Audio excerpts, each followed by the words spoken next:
गंगा कह रहे हैं हरिद्वार में आनंद नामक तट पर भागवत का बड़ा सुंदर आयोजन हुआ।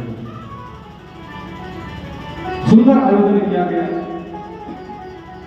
जिस आयोजन में भृगु वशिष्ठ जगन गौतमो अनेक संत बनाए। भागवत में लिखा है कि इस भारत भूमि में ऐसे कोई संत नहीं थे जो उस यज्ञ में न पहुंचे। गंगा का वो आनंद नाम का तट हरिद्वार में पूरा महाराज संतों से भर गए।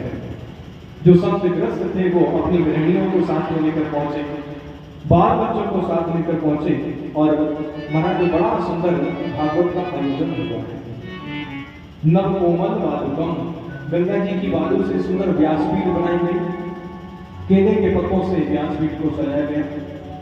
चारों तरफ भागवत की जय घोष होने लगी। जय शब्द नमः शब्द शंख शब्द सत्य। कोई जयकारा कर रहा है। देवताओं ने आकाश में आकर अपने अपने विमानों पर चढ़कर कल्प वृक्ष के पुष्पों को बरसाया है। चारों तरफ भागवत की जय घोष होने लगी। बोलो भागवत भगवान की क्रम से चारों भाई सनक सनंदन सनातन और सनत कुमार चारों भाई क्रम से बैठ कर भागवत की कथा सुनाने लगे। और बड़ी सुंदर बात भागवत में कही कि सदा सेव्या श्रीमद् भागवती कथा यस्याः श्रवण मात्रेण हर्षेतम समाश्रये। बड़ा प्यारा श्लोक है भागवत का। सदा सेव्या सनत कुमार कहते हैं सदा सुनते रहो। क्या?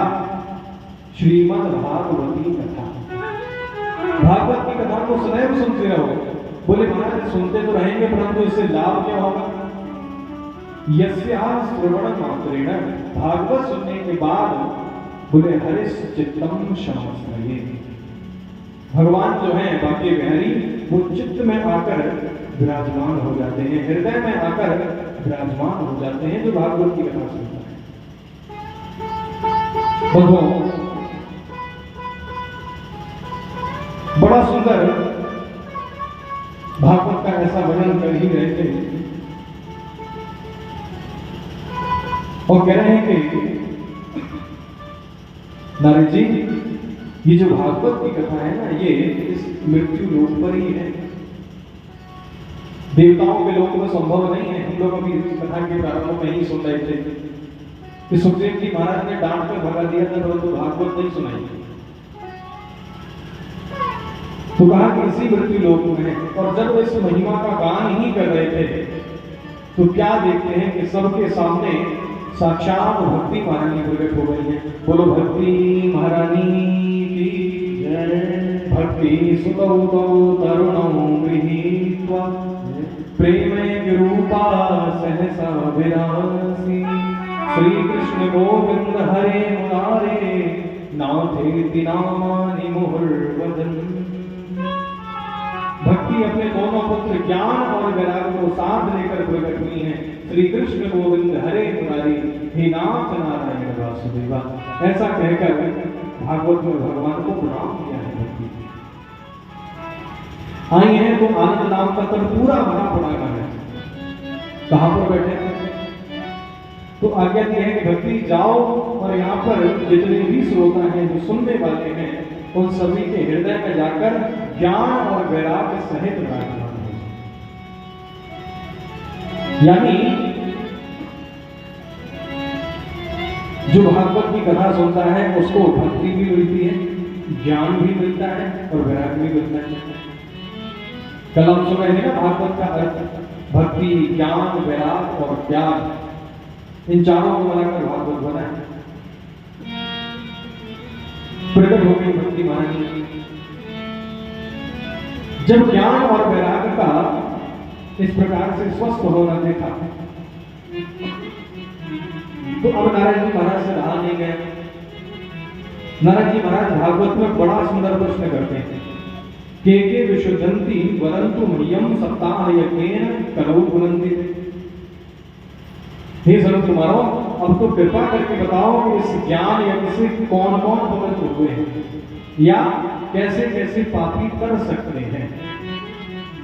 तो भागवत की महिमा के संबंध में बता रहे हैं कि ये मानवा पाप कृतस्तु सर्वदा सदा दुराचारता विमार्गः क्रोधाग्निदग्धः कुटिलाश्च भूयः सप्ताह यज्ञेन कलौ पुनन्ति। बड़ी सुंदर बात है। ये मानवा पाप कृतस्तु सर्वदा। सनत कुमार कहते हैं कि नारद जी, जिसने अपने पूरे जीवन में पाप ही पाप किया हो, पाप के अलावा उसने कभी कोई सत्कर्म ना किया हो, शुभकर्म ना किया हो, बोले महाराज ऐसे जीवों पर भी सप्ताह यज्ञेन कलौ पुनन्ति।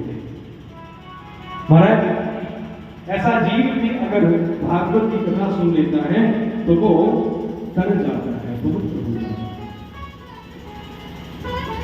फिर दूसरा कह रहे हैं कि कायेन वाचा मनसा पिपातकं नित्यं प्रभुवन्ति सखा भटेन परस्वपुष्टादलिना दुराशयाः सप्ताह यज्ञेन कलौ पुनन्ति।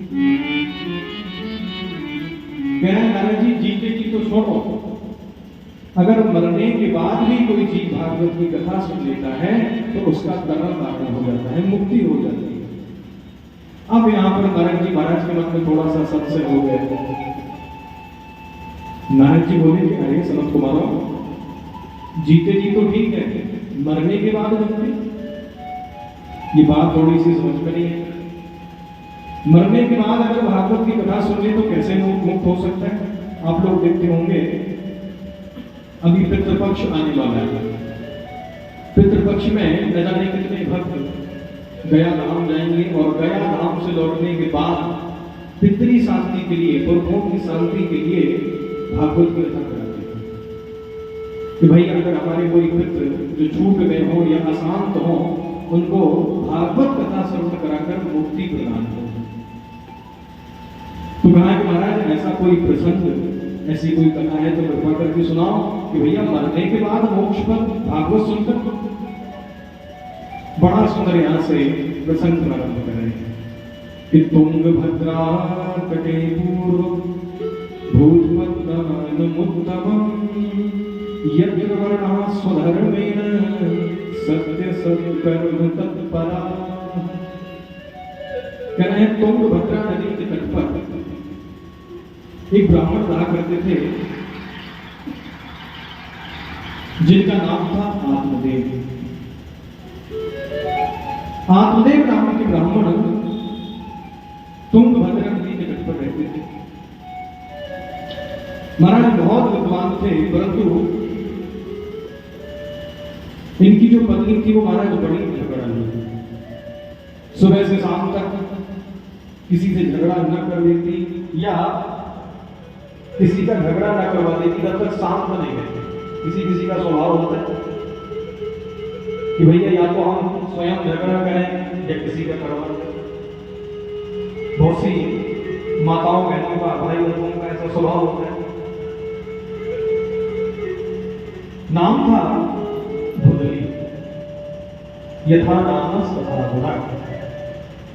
जैसा नाम है वैसे ही गुण है। धुंधली, इसकी बुद्धि धुंधली है, ज्ञान नहीं। सनत कुमार कहते हैं कि नारद जी, इन आधुनिक ब्राह्मण के यहाँ कोई संतान नहीं, सब कुछ था।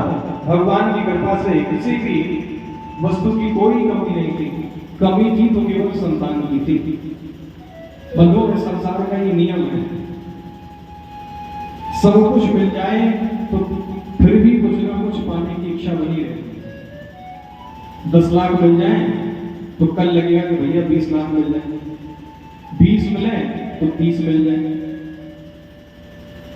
इच्छा समाप्त नहीं होती। सबसे बड़ी कमाल की बात देखो कि जीव पूरा जीवन प्लानिंग में निकालते थे। अब हम ये करेंगे, अब हम वो करेंगे, अब हम मकान बनाएंगे, अब बच्चों की शादी करेंगे। अगर आप किसी से पूछो भैया